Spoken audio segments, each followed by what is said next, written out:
नमस्कार साथियों, स्वागत है आप सभी का हमारे खुराना क्लासेस एप्लीकेशन पर। और आज आप सभी के लिए आपका द्वितीय वर्ष का पेपर है 8वें नंबर का साथियों, स्वास्थ्य एवं शारीरिक शिक्षा। ये प्रश्न पत्र आपको 20 अंकों का होता है और इसको करने के लिए आपको 2 घंटे का समय मिलेगा। ये गैस पेपर तीसरा है साथियों, और इस पेपर में 20 में से आपको पास होने के लिए 8 नंबर की आवश्यकता होगी। चलिएगा शुरुआत करते हैं हम अपने पेपर की। पहला क्वेश्चन है आपका, आयोडीन की कमी से होने वाला रोग कौन सा है। तो ध्यान रखेंगे, आयोडीन की कमी से जो रोग होता है वो है आपका घेंगा रोग, जिसको हम गलगंड के नाम से जानते हैं। ध्यान रखेंगे, इसको गलगंड रोग भी कहा जाता है। पहलाग्रा की बात करें तो ये विटामिन बी की कमी से होता है। मधुमेह रोग की बात करें तो इसको डायबिटीज़ कहते हैं। और ये हमारी बॉडी के अंतर्गत जब शुगर की मात्रा बढ़ जाती है ना, ठीक है, इंसुलिन की कमी के कारण होता है। और ग्लूकागॉन डी, ध्यान रखना, ग्लूकोज की मात्रा ज़्यादा हो जाती है। क्या हो जाती है? ग्लूकोज की मात्रा ज़्यादा और इंसुलिन की मात्रा कम होती है, तो हमारा मधुमेह रोग हो जाता है। अगला हमारा क्वेश्चन है, मनुष्य के शरीर का सामान्य तापमान कितना होता है। तो ध्यान रखेंगे, मनुष्य का सामान्य तापमान जो बॉडी का है वो है 98.4 डिग्री फ़ारेनहाइट, ठीक है। और कहीं कहीं किताबों पे आपको 98.6 फ़ारेनहाइट भी लिखा मिलेगा, ठीक है। तो ये दोनों ही आपके लगभग हैं। और अगर आपको सेल्सियस में पूछा जाए कि 98.4 फ़ारेनहाइट है, इसको हम 37 डिग्री सेल्सियस के नाम से भी जानते हैं। आपको ऑप्शन में ये भी मिल सकता है, तो ये भी इसके बराबर ही होगा। फ़ारेनहाइट पैमाने पर बात करें तो 98.4 या 6, और सेल्सियस पैमाने पर बात करें तो इसमें क्या आएगा, 37 डिग्री सेल्सियस। आगे बात करते हैं, भारत के ऐसे कौन से गेंदबाज हैं जिनको हाल ही में तेलंगाना का पुलिस अधीक्षक जिनकी डेप्यूटी सुपरिटेंडेंट पुलिस ऑफिसर बनाया गया है, डीएसपी का पद जिनको दिया गया है हाल ही में। तो ये बहुत ज़्यादा फेमस है साथियों, जिनका नाम है मोहम्मद सिराज, बहुत ज़्यादा पॉपुलर रहे हैं। तो ये गेंदबाज हैं जिनको अभी तेलंगाना के अंदर क्या बनाया गया है, डीएसपी बनाया गया है, ठीक है। और आपसे पूछा जाए कि भारत के ऐसे कौन से क्रिकेटर हैं, ऐसे कौन से बल्लेबाज हैं जिनको भारत रत्न से सम्मानित किया गया है, तो वो कौन है साथियों, सचिन तेंदुलकर। ध्यान रखेंगे आप लोग। अगला हमारा क्वेश्चन है, भोजन के तुरंत बाद किए जाने वाला एकमात्र आसन। भाई भोजन के बाद कौन सा व्यायाम किया जाता है, कौन सा आसन किया जाता है? ध्यान रखेंगे, वज्रासन किया जाता है। अगला क्वेश्चन है, भारतीय कबड्डी संघ की स्थापना कब की गई थी। तो भारतीय कबड्डी जो संघ है उसकी स्थापना वर्ष 1952 में की गई थी। ध्यान रखेंगे। अगला क्वेश्चन नंबर 6 है, कृमि प्रभावित शरीर के कौन कौन से लक्षण हैं, यानी कृमि जो रोग होता है उसके कौन कौन से लक्षण होते हैं। तो अगर किसी बच्चे को कृमि रोग हो जाता है तो बच्चे को भूख नहीं लगती है, थकान बेचैनी सी महसूस रहती है, एनीमिया एक रोग है, सिकल सेल एनीमिया भी हो जाता है बच्चे को, और कुपोषण का शिकार भी हो जाता है, कार्य क्षमता कम हो जाती है बच्चे की, और आयु में कमी हो जाती है, ठीक है। अगला हमारा क्वेश्चन है, पेशियाँ क्या हैं, ये कितने प्रकार की होती है। तो पेशियाँ त्वचा के नीचे पाई जाती है तथा शरीर को निश्चित आकार प्रदान करती है।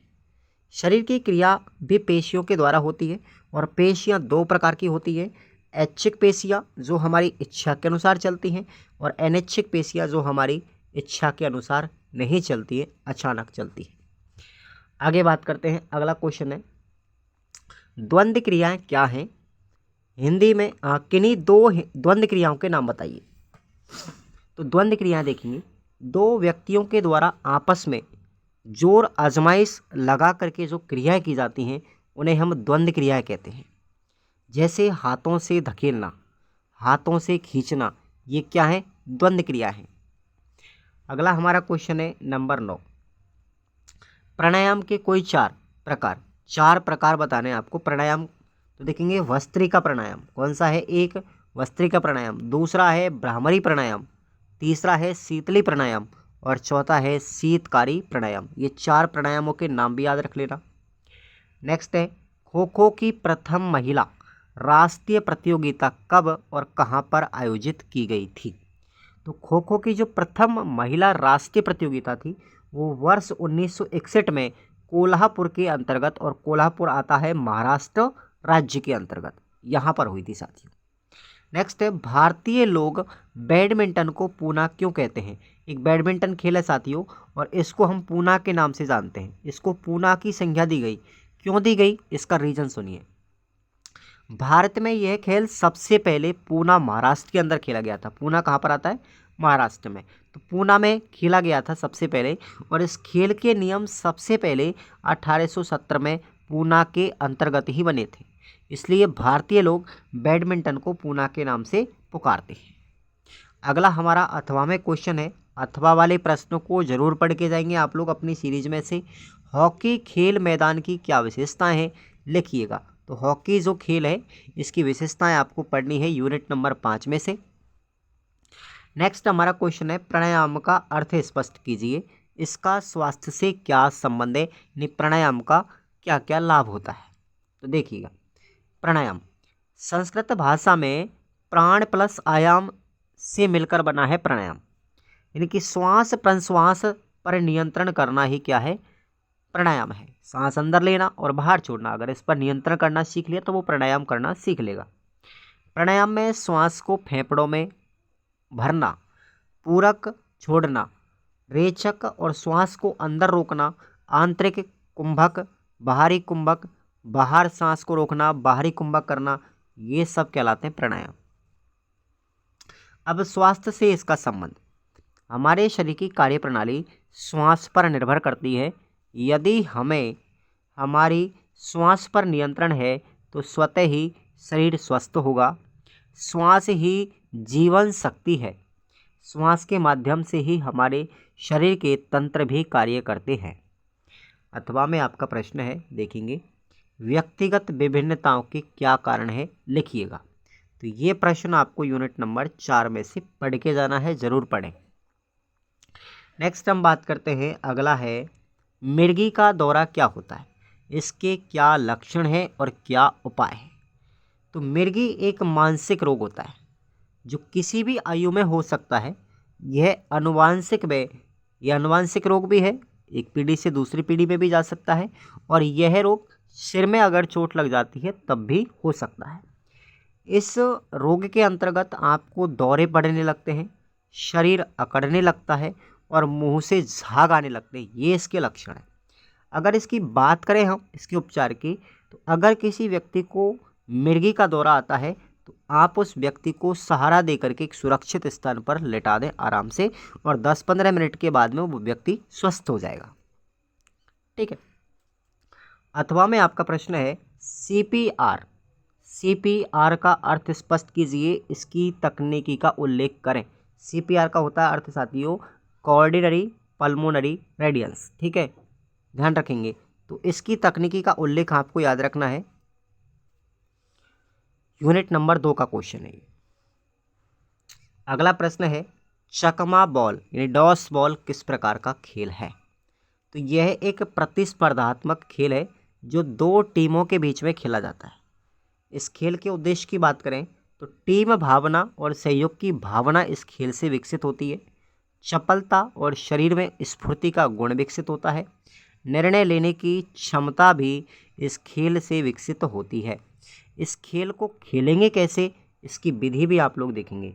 कक्षा को 2 बराबर भागों में आपको बांटना है और खेल के मैदान के अनुसार 5 से 7 मीटर की त्रिज्या का एक गोला बना करके एक दल को गोले के अंदर खड़ा रहेगा और दूसरा दल गोले के बाहर चारों तरफ खड़ा रहेगा।